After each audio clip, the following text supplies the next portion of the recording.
What is the price of one person's life? What is the price of 1,000 lives? Just name your price, please. Or do you think that the life of even one person is priceless? Well, then I have bad news for you. As a result of a terrible fire, which grew into a firestorm in the workers' settlement of Kursha 1,200 people died. Among the dead were many children and women. They were families of lumberjacks. People could be saved, but the harvested wood turned out to be more valuable than human lives.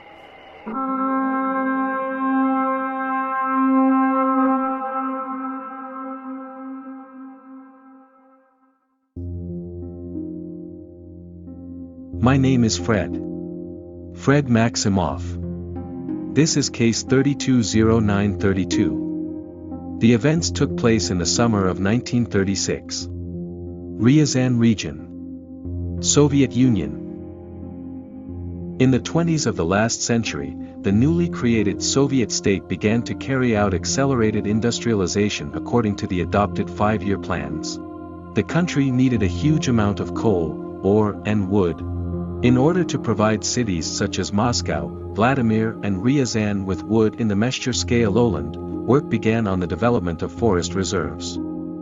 From the Tumskaya Railway, through a dense impenetrable forest, a narrow-gauge branch was laid, along which the wood was sent to the Tumskaya railway station, and after processing to Ryazan and Vladimir.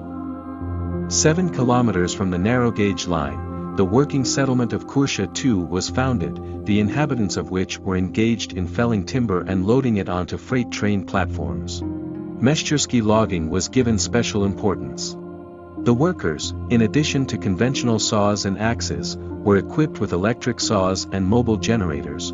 In the early 1930s, more than 1,000 people lived in the village.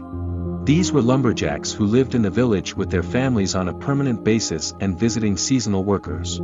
Soon a school, a hospital, a bakery and a club were built here. The summer of 1936 was very hot and dry. The unbearable heat began to leave only by the end of August.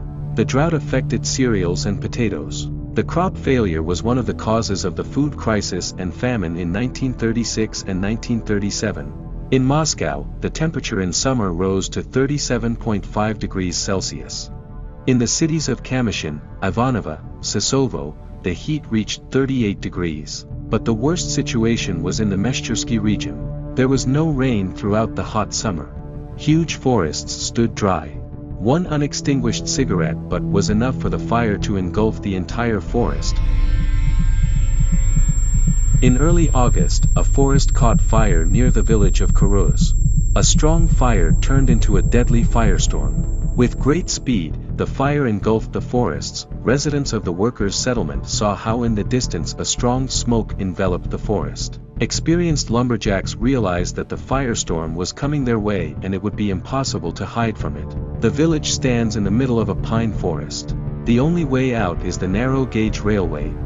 That night, a freight train arrived in the village to haul the wood. Worried residents went to the railroad and asked to take out at least children and women.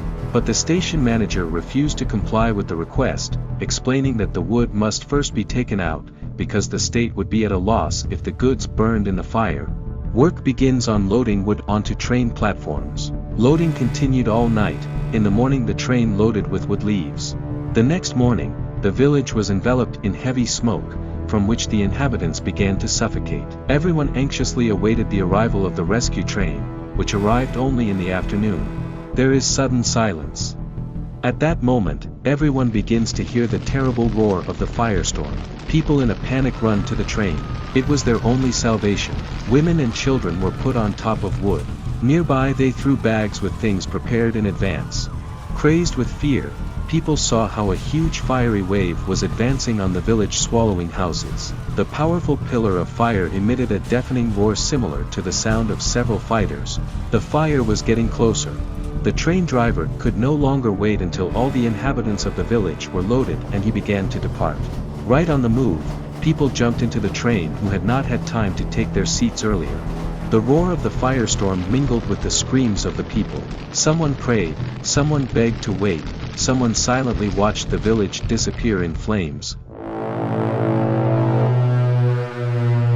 The train picked up speed and pulled away from the death fire trap. People thought it was a real miracle. They finally managed to escape from the fiery hell.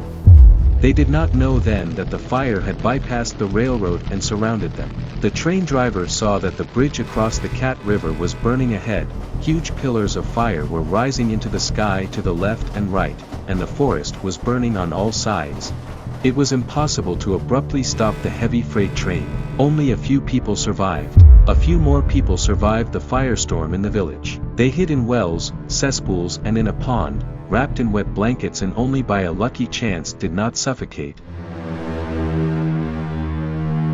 At first, no one knew how many people were left alive. After the terrible tragedy, the Politburo of the Central Committee of the Communist Party of the Soviet Union held a meeting at which they announced that 75 people had survived. All of them received serious burns. Despite the fact that it was quite obvious that more than 1,000 people died in this terrible incident, the official figures were very different from reality. In the documents prepared for the Politburo of the Central Committee of the Communist Party of the Soviet Union, only 313 people died. Such a significant discrepancy was explained by the fact that at that time not all people had a passport, and the number of seasonal workers who came to the village was recorded very poorly. The village of Kursha too burned down completely. The fire destroyed everything.